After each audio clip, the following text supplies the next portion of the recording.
Milking the Teat of Tier Videos, Part 1. Hello everyone and welcome to a brand new, all innovative, all creative, all inspiring idea, a tier list, because they were fantastic on YouTube and really hip and trending 2.5 years ago. Well, if we're not going to be first, we're certainly going to be last. That's the way to go about it. So today, we are here to do the grand spectacle thing. We are looking at every pay-per-view from 2K19 all the way up to what we've done in 2K20. Yes, all 5 of them. And we are going to We are going to rank every pay-per-view from best to worst. And we have devised an incredible tier here. Credit goes to Sonic Wolves, link in the description to anything he does, who saved me literally minutes setting this all up so I can make this terrible video for you now. So, we got all the pay-per-views in 2K19 and 20 to go through. That you may think that may be a few. Yeah. Okay, I'll give you 3 seconds to guess. 4, 2, not wrong. 33. Yeah, look at all of them. Look at all of them. There's a lot of them. And it's my job today to sort them all out in order and to make the definitive, unargumentative tier list. Because it's my tier list. If you guys want to have a go with this tier list, of course, I'll leave the link in the pinned comment at the top of the channel. And also, if you have any ideas for any more tier lists you want to see, please let me know. I'm going to have a drink of this lukewarm coffee. Alright, we're going to be doing this in a very simple order as well. I mean, let's go through the tiers actually first. So we have an S tier. The cream of the crop! We then have the A grade. We then have the B+ player pay-per-view. We then have Bang Average, Take a Bump, and the 2K14 tier. Alright, so if we're going to be doing them in chronologically, let's start off with the first one, which is NXT Takeover Respect, starting off hot, Bang Average. Yeah, I mean, I don't really have anything to say about this pay-per-view. I know 2 things happened on this pay-per-view, and all this pay-per-view really is the end of Corin and NXT. That's pretty much it. Some of these I'm going to try and speed through really quickly because I don't want this video to go too long, and that's going to be one of them. Alright, now we're going to go on a little bit of a tangent. Survivor Series, B+ pay-per-view. Why? Because this was a pay-per-view that showed my over-reliance on the AI at the time and showed the problems that can come from being over-reliant on the AI. What I mean by this is, you take a look at, like, the Survivor Series match is actually really good in my opinion. I really like the British Empire versus the Show-Offs. Who was it? The Show-Offs. Oh No and Cesaro. I really enjoyed that. I thought that came out really good. I also thought that, Lesnar and Sting came out really good as well. I really enjoyed that. The thing is I don't remember most of the other card. It's just a blur to me at this point. But I also, the main event missed the mark. Completely missed the mark in my opinion. Rainmaker versus GOAT 1 in my opinion, especially when you compare it to Rainmaker versus GOAT 2, completely misses what the match was about. This is about 2 of the greatest athletes in the world trying to be the absolute very best. And all it ends up being is just a finisher spam fest for 25 minutes. I mean, you compare it to the Iron Man match, and I know that's a big comparison to make, but in the Iron Man match we have a 60-minute match that ends up being 71 minutes, where the first finishing move isn't hit until 59 minutes and 50 seconds into the match. In this one, there's about 6 finishes in 25 minutes. It just missed the mark of what it was supposed to be, and as a result of that, in my opinion, for it being the dream match of the universe at that time, it brings the pay-per-view down as a whole. Now, the finish brings it back up a little bit, no doubt about that. The finish was the absolute right thing to do, and I'd still do it to this day. But in my opinion, that should be an A-grade pay-per-view, and it's not, because the main event completely missed the mark. I know it was match of the year, but it missed the mark. So moving on to the brand exclusive pay-per-views, and the very first one is Fully Loaded. This is also a B+ pay-per-view for the reason of this is a 2-week after pay-per-view. So 2 weeks after the big 4 pay-per-views usually don't end up slapping that hard. That's the honest truth of it. Fully Loaded could have been one of them as well, but Fully Loaded was a 1-match pay-per-view. Fully Loaded was Okada and Corin in an unsanctioned match. Everything else, no offense to SmackDown, was kind of on the back burner at that point. It was a 1-match pay-per-view, and the 1 match on the pay-per-view delivered. It was a banging match. I loved it. It was everything it needed to be. It re-solidified the feud. It re-solidified how tough of a bastard Corin is. And it was very close to reaching the lowest peak in the Okada phase. This is, of course, where he just became broke Okada. And it does a great job, in my opinion, of really showing that Okada is falling. And just when he thought it couldn't get any worse, here comes his worst rival of all time to bring him crashing back down. It's just a nice little touch in my opinion, and it helps make that pay-per-view a B+ one. If it wasn't for that main event, it would probably be in Take a Bump, truth be told. Now, speaking of Take a Bump, Armageddon. Take a Bump. Why Take a Bump? Well, it's kind of simple. This pay-per-view just has nothing going for it. It kind of sucks. The main event was Reigns failing his cash-in the Sting and Tanahashi main event. Aside from that, don't remember anything else. Raw was in a tricky spot at this time. Its roster kind of sucked. It was just a tricky spot to be in. And now, obviously, the easy thing I could do there is just blame the old Raw general manager, but that's not the way to go about it. That's not fair on him. You know, it was a tough job. I imagine I would have struggled in that moment in time as well. And to be fair, the foot of the blame does rest at my feet, as it should. So, you know, it sucks, but that's the way the cookie crumbles. And as a result, that pay-per-view, not that good. Moving on, New Year's Revolution, B+ pay-per-view. Yeah, I'm going to go B+ pay-per-view on that one. Had to have a second guess for myself on that one. No, that's B+ for the simple reason of, in my opinion, this pay-per-view did everything right. This pay-per-view solidified just the level that Rollins was at in comparison to everyone else. It solidified where he was. It solidified what ECW was. It did everything it needed to do and a little bit more. It had a 6-man battle royal for the ECW Television Championship, which, of course, Jay White won. It had Corin and Cena, because Corin was on 2 brands at the time, and he injures John Cena, which leads into their feud over the summer. It has Neville and Rollins in the main event. And this was the pay-per-view that solidified just how on a different level Seth Rollins was to everyone else. Like, there's everyone else. Let's say there's the best of the everyone else. There's Seth Rollins. He's above and beyond everyone else. This is the pay-per-view where he made 500 days as ECW champion, and he is just blowing away the competition at this point. The reign of Rollins is not breaking records at this point. It's shattering them. And it keeps on going. And it's really just showing you got a lot of ways to go to try and get close to this man. After that, it was the road to the Royal Rumble, so that means that the next pay-per-view was NXT Takeover Philadelphia. Take a bump. I remember 2 matches on this pay-per-view, which is more than what I can say for Armageddon, but both those finishes were bad. They were bad finishes. There was Blanchard and Storm in a steel cage, where if Storm lost, she couldn't challenge for the NXT Women's Championship. Bad finish. I can't remember what I tried for. I think I tried for Blanchard wanted to escape, but then came back in just to hit a Magnum to finish her off. No, just escape. And then Bate and Redacted was like a countered move to hit the Tyler Driver. And this was the second match. This should be where Bate is solidifying his victory and solidifying himself as the NXT champion in this feud. And instead, it comes across like he's just barely scraped out a victory over Redacted. So, no, not a good takeover in my opinion. Good booking heading into it, I imagine, but bad execution on my behalf. And again, foot of the blame, rests at my feet. We move on. Royal Rumble. B+ pay-per-view. B+. I know, this should be A. We're not off to a good start here in terms of the big pay-per-views, and I'll explain why this is not an A-grade pay-per-view in my opinion. Why this is a B+ player.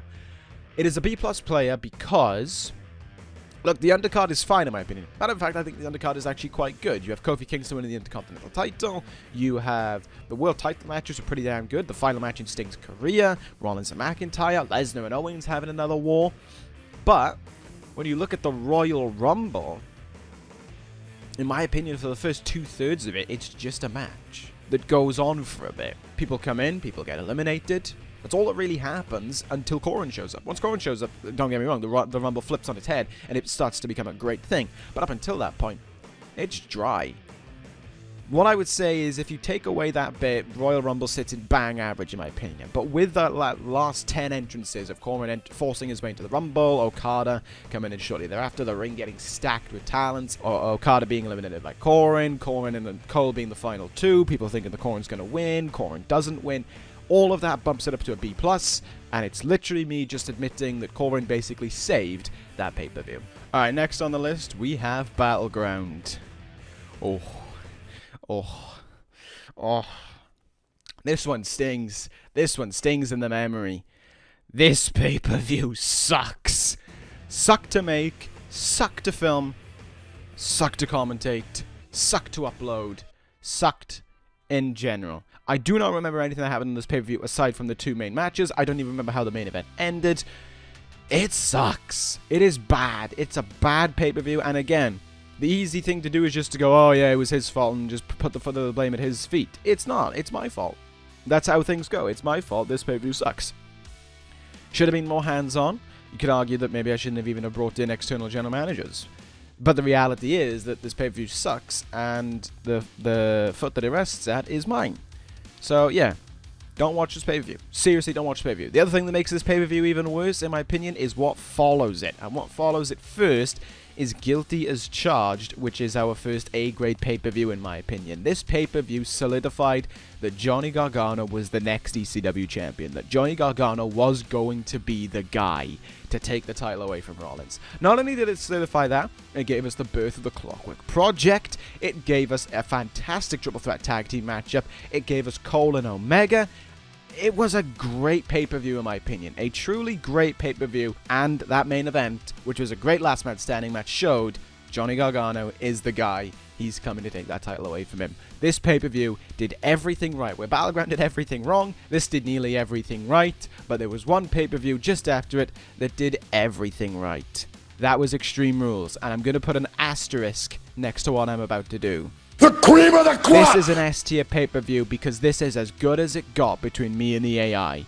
Allow me to explain. In every realm of imagination, did everything right. Once again, you could argue this is a one-match pay-per-view, but it isn't in a way, because SmackDown's build to this pay-per-view was fantastic, and I will give full credit to Christian James on that one. It is a fantastic build. You look at some of those matches. You have Styles and Ambrose in a tables match. You have the Gorillas of Destiny and the American Show-Offs in a ladder match. You have Cross and Riot for the Women's Championship. You have Lesnar and Joe for the WWE Championship. And then, of course, you have the main event. One last time, Okada, Corin, Extreme Rules. If Okada loses, he must retire. This is where the build starts going back up. This is where the Rainmaker starts getting elevated back towards the WWE Championship. This is where he finally beats his biggest rival of all time, the guy who he can't beat. He finally beats him.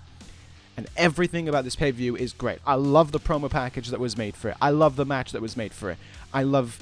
I think everything just went right with this pay-per-view. Where everything, again, went wrong with Battleground, and where everything was kind of meh with some other pay-per-views, and where Guilty as Charged was there, Extreme Rules just did a bit more to get itself into the S tier. Again, asterisk. If we were comparing this to two controllers, this is probably B. But, because it isn't, I put it in the S tier. This is a fairly balanced list right now, though, I must admit. And we will keep on going, because up next, it is two pretty big pay-per-views. No, it's not. Up next is King of the Ring. This is bang average. All I can really say about this, it was nice to be in Korakuen Hall. Set was nice. Wish I could have done more, but you can't do anything with Korakuen Hall and create an arena. The story of King of the Ring was pretty much Christian. And that's it. It did everything it was supposed to do. In my opinion, I think this King of the Ring has already got a better build than last year's King of the Ring, and I'm looking forward to seeing where this one goes. And of course, I'm looking forward to hoping you guys enjoy it as well. But this King of the Ring, bang average. Not really got too much to say about it. Moving on, now we've got the two pay-per-views. We have NXT Takeover Philadelphia B+. Congratulations, NXT. You have got a little growth for yourself. You have gone up a tier. Where you went down a tier, you've now gone up a tier. Why? Because NXT Takeover New Orleans had a bit of comeuppance to it. Two big reigns ended on that evening. They ended in pretty good fashion. Shirai and Blanchard was a very good match. And I will not knock anything about it, because Trifecta is a treat to book. It always is. It always will be. It is why I think women's wrestling within the universe took a massive step forward. I will solely say that I think Trifecta was the core reason for that, despite the fact that I think the likes of Becky Lynch and Asuka and Sasha Banks and yada yada yada are incredibly talented. Trifecta was just a dream to book, and as a result of it being a dream to book, it made me want to book women's wrestling so much more, and it made this pay-per-view... Well, it made the fact that Io Shirai won, bang. What followed it, though, was even better. Cage and Bate was a brutal match. They went at it with one another. They beat the shit out of one another. But in the end, there was maybe a part where you thought, is he going to survive? Is he going to survive Brian Cage? No. No one survives Brian Cage. You get beat. When you're in that ring alone with him, you survive for long enough and then you lose. That's the way it goes. And that's what it was all about. It wasn't about David conquering Goliath. It was about Goliath steamrolling everyone in his path to come up to David and to just crush David. That's what Brian Cage did. It was everything it needed to be. It was a war, and the right man won. B+ pay-per-view. Well done, TakeOver. Well done, NXT. Now, big one. WrestleMania. Should be there, right? Hot take. I remember heading into Summerslam and saying I want to do everything in my power to make sure this is better than WrestleMania. And now I look back at it and I question why. Why did I want it to be better than WrestleMania? Why did I think WrestleMania was the best show I ever did? Let me run through this. In my opinion, there's nothing wrong with the card. In my opinion, there's a lot on the card that goes well. You have a 6 women's ladder match to kick off WrestleMania. Special of mine. Love a ladder match at WrestleMania. Always a special of mine. You have the birth of the Savior at WrestleMania. What can we say? That gimmick is banging. That gimmick is fantastic. Credit absolutely 100% all the way goes to Christian James on that one. I cannot take credit for that. You have Rousey versus Asuka for the Raw Women's Championship. 2 behemoths, 2 gladiators of the women's wrestling colliding. They got through everyone to get to that point. They went through each other and Rousey wins. Great. And then you have the 4 big matches. Oh, no, on top of that, sorry, you have Shawn Michaels wrestling his last match against Bobby Fish. Great. Then you have the 4 big matches. In my opinion, 2 of them are really, really good. And those 2 are the WWE Championship match with the return of the Rainmaker and Undertaker and Reigns in the Cell. The other 2, in my opinion, I'm not massive on. I think the world title match, you could dictate from a mile away that Tanahashi was going to win it, as he was going to, and as he should have. That was just the simple and safe booking, and that was what we were going for. The main event, I've said this before 1,000 times, I'll say it again. I think I made the right decision. I will still stand by the fact I made the right decision. The right man went over, in my opinion, in that one, and it will stay that way. However, it was not a WrestleMania main event. The build to that main event could have and should have been better, in my opinion. The execution of the match could have and should have been better. The reality is, WrestleMania, it didn't feel like a true WrestleMania. That's the best way of putting it.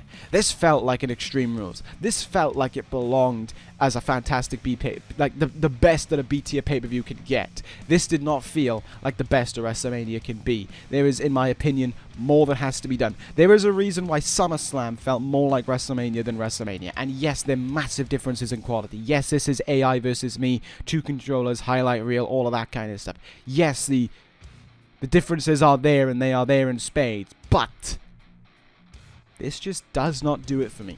WrestleMania is supposed to be your Stairway to Heaven by Led Zeppelin.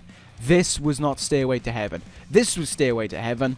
This is not Stairway to Heaven. I think I've rambled on enough about it. It just sits there, in my opinion. Moving on, Living Dangerously. Average 2-week pay-per-view as per usual. ECW was in a pretty tough spot at the time, in all fairness. We lost a lot in the draft. And it was about rebounding. And that's all it was. It was a rebound pay-per-view, and it was trying to rebuild with the same guy still on top, but trying to rebuild with a stronger roster underneath them. In my opinion, fine, bang average, nothing spectacular to say about it. Then we have Backlash. Another bang average one. Post-Mania, we were not slapping on all cylinders. This should be B+. I will admit, maybe I'm being a little too harsh in this pay-per-view. This should be B+. Because it's a really good pay-per-view. It's centered around the originals. Every member of the originals leaves with a title but AJ Styles. They all win their belts. Becky Lynch wins the SmackDown Women's Championship back.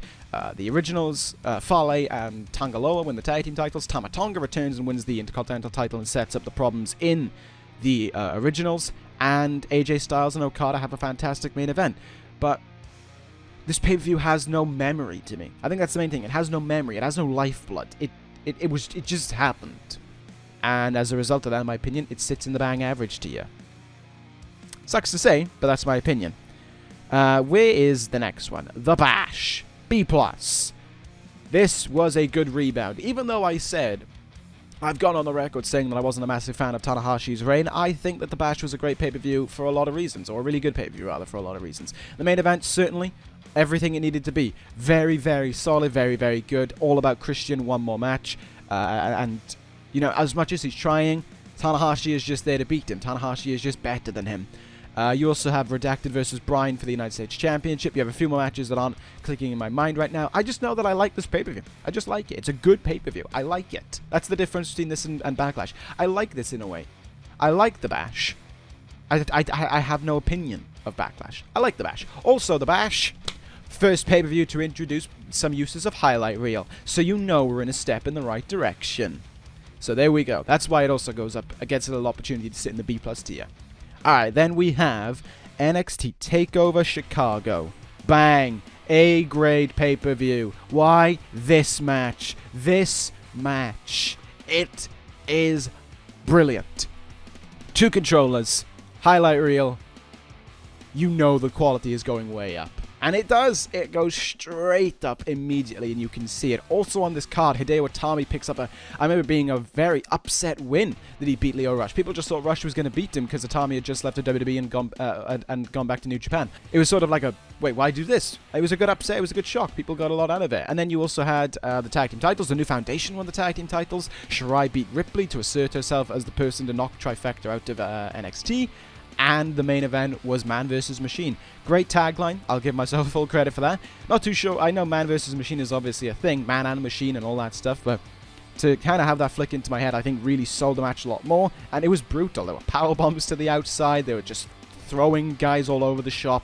It was a brutal, brutal match that got topped by their second match, no doubt about it. But this set the benchmark for what a hoss fight should be, and in my opinion is one of the best takeovers there ever was. Good job, NXT. Next up, Money in the Bank also goes in the A tier list for the reason that I will give kind of the same as the Royal Rumble. This went full. This is the first pay-per-view where highlight reel really has a showing face. You see a lot of highlight reel. You see a lot of highlight reel in the finish as well. But also on top of that, you have you have two Money in the Bank ladder matches. The women's Money in the Bank ladder match was fine. It did everything it was supposed to. Blanchard was always supposed to win it. Ripley gets involved to make the save. Nothing you can complain about there. Undercard matches are fine. You have Styles and Balor, and the problems in the originals getting bigger and bigger, and the Civil War beginning there. You then have the world title matches with Okada and Skrull, the DQ. That should have been told better about Skrull getting into the head of Okada, but it just, it probably could have been told better now, but back then I thought it was a fine enough job.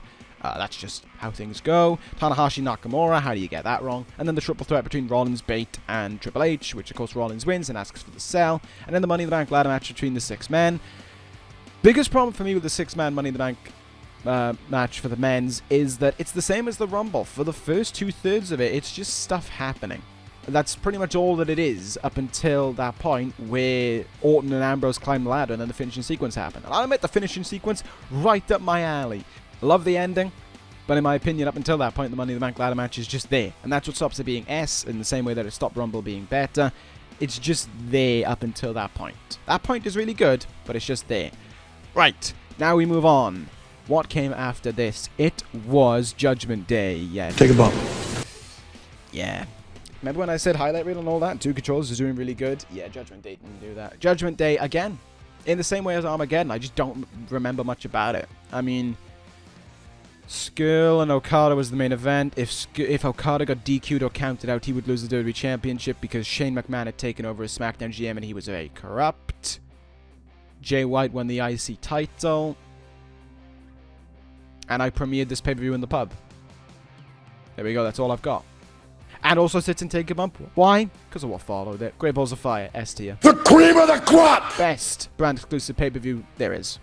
Elimination Chamber, you could put a really good case up for it being better than Great Balls of Fire. In my opinion, it isn't.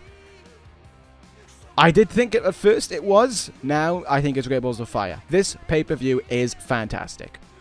You have the opening contest between Redacted and Pete Dunne. What about? Really good, fantastic fire way to kick off a pay-per-view. You then have the reveal of Sting as the general manager. You then have Christian's final match against Andrade, where of course he unfortunately comes out as the on the losing end of things. You have O'Reilly and Lesnar, a match that people kind of look at and just go, wait, why is O'Reilly getting this chance? And then you see it and go, yeah, okay, O'Reilly's a big deal around here. This was awesome. And then you have Reigns and Tanahashi in the main event. They absolutely kill it. It was a match of the year candidate for a reason. Went all out, murdered each other, and the right man won at the end of it. Reigns had to win that. Tanahashi was not slapping as world champion, and it was still a fantastic match. Love Great Balls of Fire. Got a bit of slack at it for using the Great Balls of Fire pay-per-view, but in my opinion, it was great.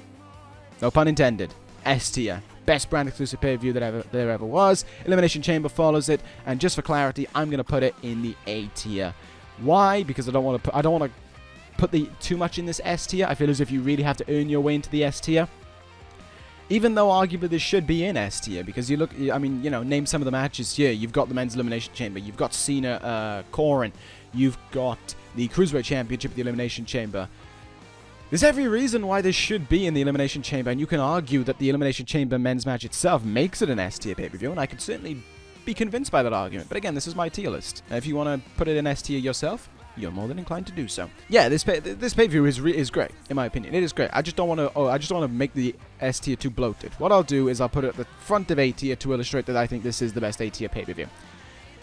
It should be an S tier pay-per-view. It sits today. Everything about this pay-per-view, though, is great, and this again solidifies that, yes, Gargano's going to be the one. Johnny Chamber goes all the way, is up against Rollins right at the end, and misses one move and fails. What more can you say about that? Fantastic storytelling. Mwah, thank you, me.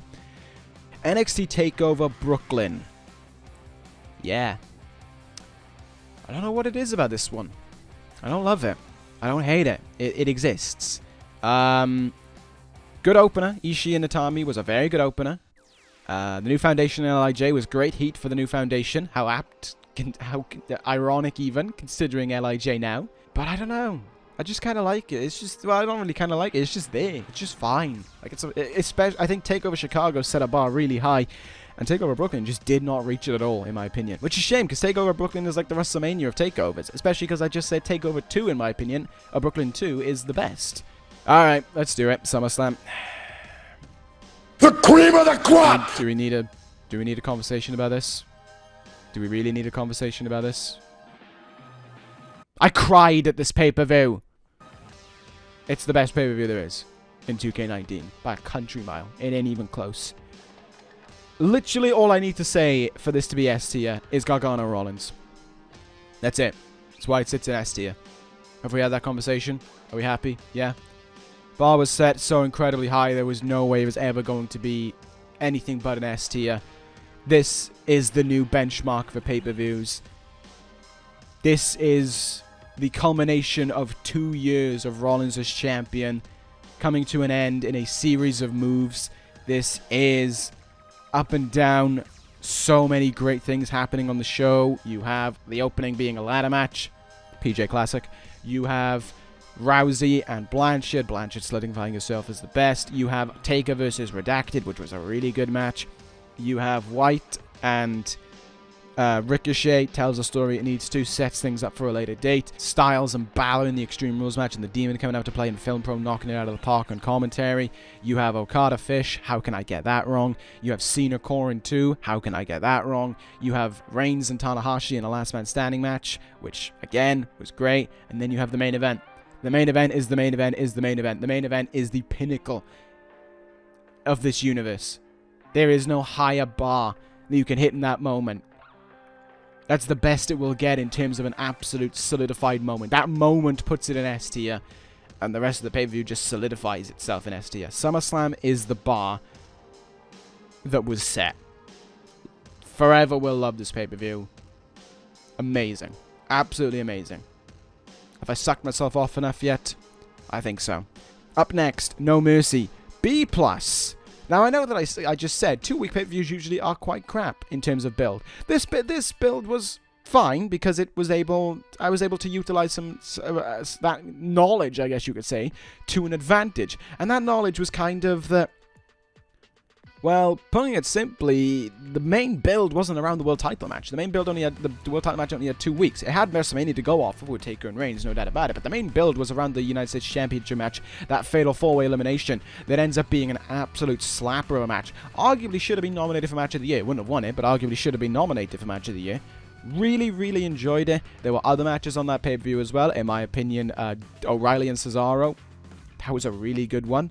The final 3 matches of that card really bump up the overall rating of this pay-per-view. Again, probably being bang average otherwise.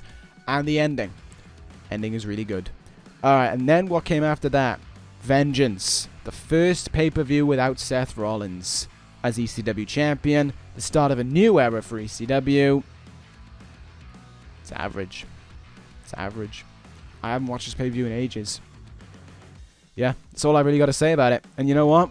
It'll sit in average, and I've got nothing else to say about it other than that. And you know what? I can say the same for Fastlane. Sits in average. I got nothing to say about it other than that. Those two are just, I don't know. They don't do much for me. They're just average. So that being said, we move on to the final NXT Takeover. NXT Takeover The End went out on its shell rather than on its feet. In my opinion, I'll give credit. Brody King and Ishii, really good. Cena versus Cobb, really good. Everything else existed. Main event wasn't that good. Main event was long rather than good. The women's title match was fine. The tag title match, they had to win. Yeah, didn't go out with a bang, but in my opinion, NXT really peaked there. And as you can see, it just slowly starts to decline. Blame it on The Miz. That's the reality I'm getting out of this. There you go. So long, NXT. No Way Out. A tier. I mean, you know, what more can you say about this pay-per-view? In terms of it being, it deserves to be an A tier. You have the farewell match for CM Punk. You have Jericho and Neville also retiring at the same time. You have Rousey, Blanchard, and Rosemary in that triple threat match, with Blanchard beating both of them to really certify that, yes, she is the top. She is the best. Good luck taking that title away from her. You have Punk and Okada Balor. How do you get that wrong? With Okada saying he wants Rollins again. You have the rebirth of Los Ingobernables de Japón with Evil and Sonata showing up, and LIJ in full force costing Gargano the title. I think a lot of people thought this was just going to end up being a DQ. That, you know, that was going to happen, and Naito might get DQ'd, because why would you take the title off of Gargano already? Gargano's reign was about the journey there and the moment rather than the reign. It did everything that it was supposed to do. The reality is that Gargano could have had a 5-minute reign. Ciampa could have cashed in. You still would have remembered it for Gargano ending Rollins' reign. It didn't have to be any longer than that. It could have been a 6-month-long reign, but that wouldn't have been enjoyable. That wouldn't have been really, really good. It would have just been another long reign. This was a curveball being thrown, and a curveball that hit really well, because look what LIJ are doing with ECW now. It's a lot of fun to do week in and week out. And then, of course, we have the main event. Is O'Reilly going to break the No Way Out curse? Is O'Reilly going to finally become world champion? It's the main event. It's the final episode of 2K19. Walter! Yeah, what a curveball again, right? O'Reilly looks like he's just about to do it, and Walter shows up. Why? We still don't know. But what we know is that Kyle O'Reilly wasn't the world champion at the end of that pay-per-view because of Walter. It's, really, really good in my opinion. So there we go. That's 2K19 done. We have 5 pay-per-views left to go through. 5 pay-per-views in a year and a half. Dreadful performance. We just went through 28 in a year. Come on, get your shit together. Survivor Series.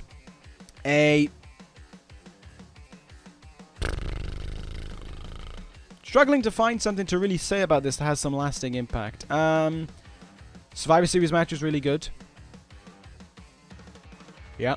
Ibushi winning the IC title was a good bit of storytelling. Fish and Brian, how do you get that wrong? Yeah. And the main event. I mean, it's the two greatest wrestlers having a fantastic wrestling match. In my opinion, it's a greater wrestling match than Gargano Rollins, but Gargano Rollins is a, you know, that's wrestling, that's professional wrestling, that's WWE, that's everything that we love about wrestling. This is just a really, really good wrestling match. This is an emotional match. This is a match that has emotions and feelings and attachment to it. This is just two guys who wants to be the better. Like, how do you connect with that? Because, you know, we all know we're not the best. How do you connect with that? It's a fantastic match, don't get me wrong. It's still 71-18 in my memory. And I still love the ending, and I still love Vince showing up, and the fact that they go on a 10-minute sprint after that, and Okada wins and Ciampa cashes in. My biggest problem with Survivor Series, it's too long. And despite what you tell yourself, that's not what she said. This pay-per-view is just too long, in my opinion. It's just, I don't know. It's just too much. It's just too much. Right, I will admit now with everything we've got left, these two tiers here, ignore them. They don't exist anymore with everything that we've got left. This might exist, but these two are now gone. What came after this? Anarchy Rules. B+. Right away. No problem, no doubt about it in my mind. This pay-per-view could arguably even be an A tier. It starts off with Rusev winning the TV title. You have the night-long story of Naito getting himself out of the ECW title match because, let's be honest, he is probably shit scared of the guys he's got to go against in that ring. And then Kurt Angle saying, nah, you've done all this damage to ECW, it's going to be a triple threat match. If he ain't there to defend the title, if he doesn't show up in the match, the title's going home with someone else. You then also have the Revival, the babyface Revival, overcoming the DCC to win the ECW Tag Team titles. You have Aleister Black and Orton having a pretty solid match. You then have Mysterio and Murphy, and I will give credit to people in my Discord for recommending that went on later in the card, because there's a storyline attached to it. Ends up being a fantastic story with Rey having to dig as far down deep into himself as he can to overcome everything and to become the champion. And then you have the triple threat main event, which is just How much shit can you throw at the wall and see what sticks? You have chair shots, kendo sticks, tables, everything. Cole going through the barricade. Gargano superplexing Strowman through the table. And then Naito. Perfect timing. Slips in the ring. Throws Gargano out. Destino on Strowman because he sees him as the weakest target. 1, 2, 3. Naito retains the ECW title. Perfect heel heat to solidify Naito as the biggest bastard at that moment in time. Yeah, B+. The way I talked about it then should be A.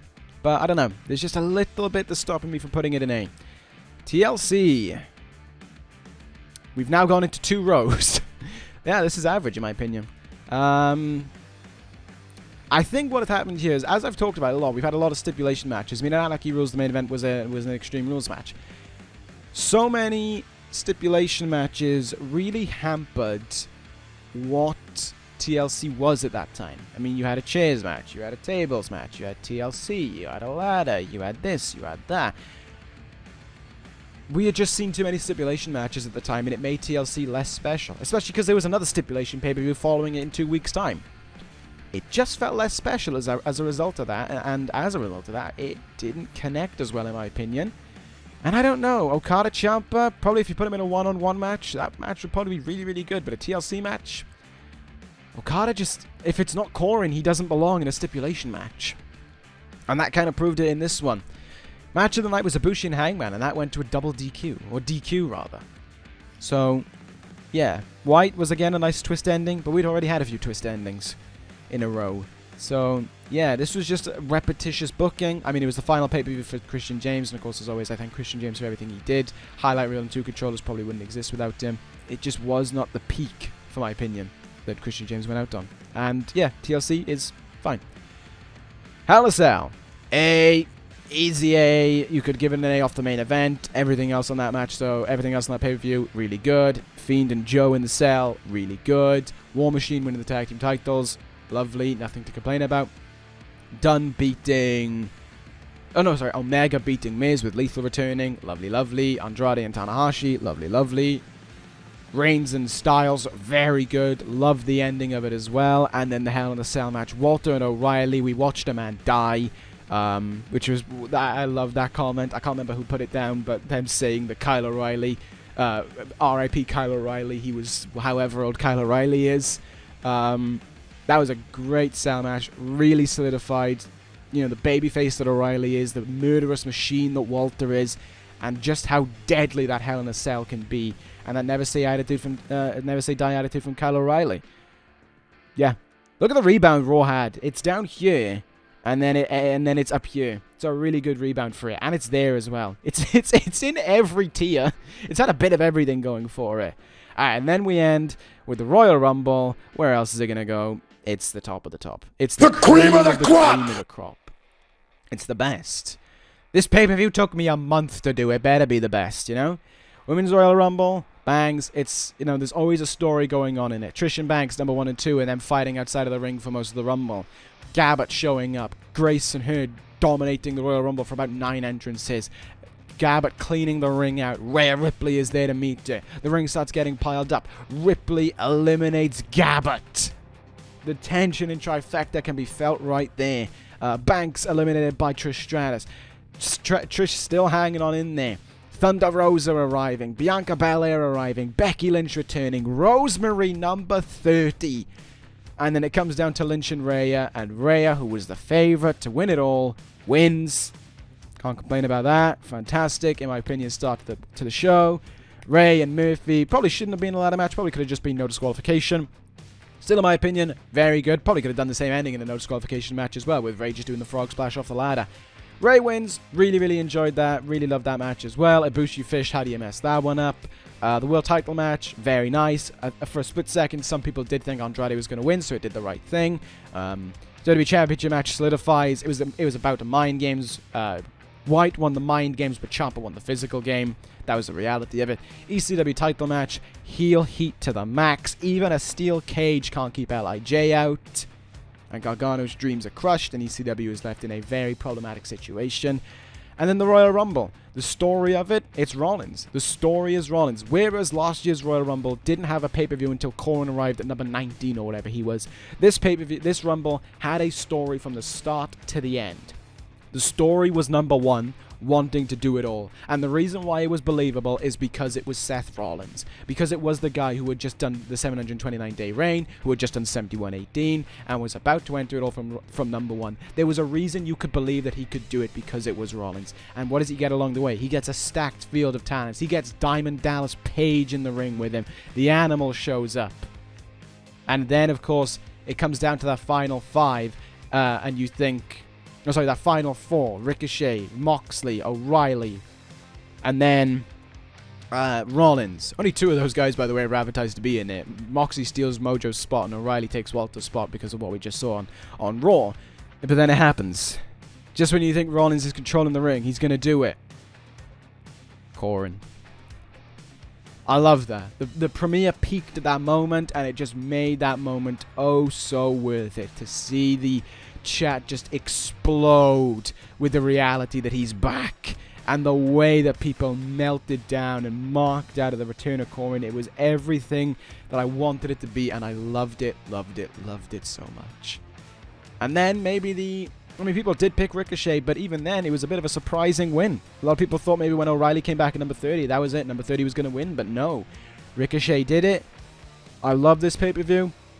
It was the hardest pay-per-view I've ever had to make. I hope I never have to make a Royal Rumble again, but I know I will. But I know it's a long way away.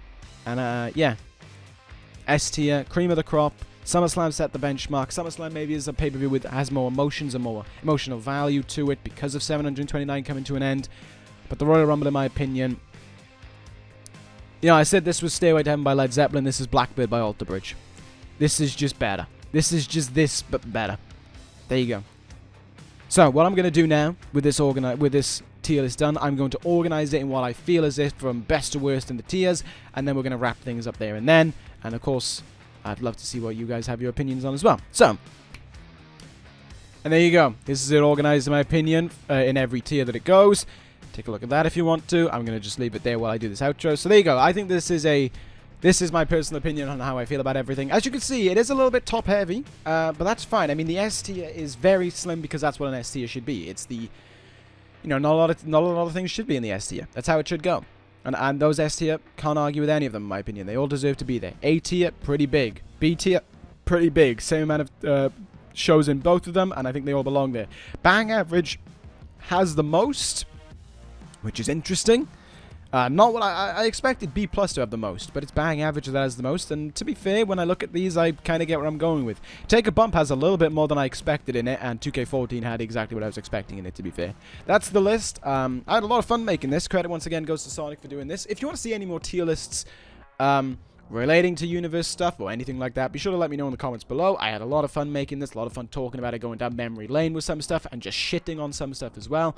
Again, if you guys want to have a go at this list, link is going to be in that pinned comment as well. If you want to show me what your what your tier lists were, be sure to tweet me at them as well. Twitter link in the description as well, at ProJaked. I'd love to see them as well. So there you go. This list is open to you guys. I have set what I believe to be my tier list right there. And you guys can set whatever you think you want your list to be. Thank you guys for watching this one. This was very fun to make, and I hope we get to do more soon. And, yeah, see you soon for the next episode of Universe, and on our way to King of the Ring. Thank you guys for watching. Take care, guys, and ta-ra.